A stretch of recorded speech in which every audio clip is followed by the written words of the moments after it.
Ars Libri, l'aventura del llibre i la paraula.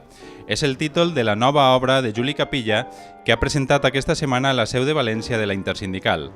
Una obra que ha estat guardonada amb el Premi d'Assaig de la Mancomunitat de la Ribera Alta dins dels prestigiosos Premis Literaris Ciutat d'Alzira que patrocina l'editorial Bromera.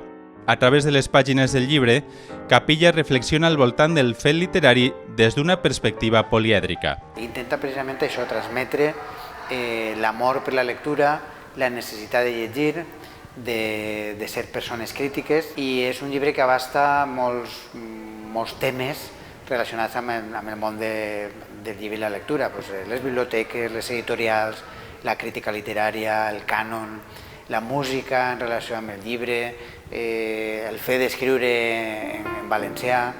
És, en definitiva, una obra amena, escrita amb passió, que de ben segur agradarà al públic lector.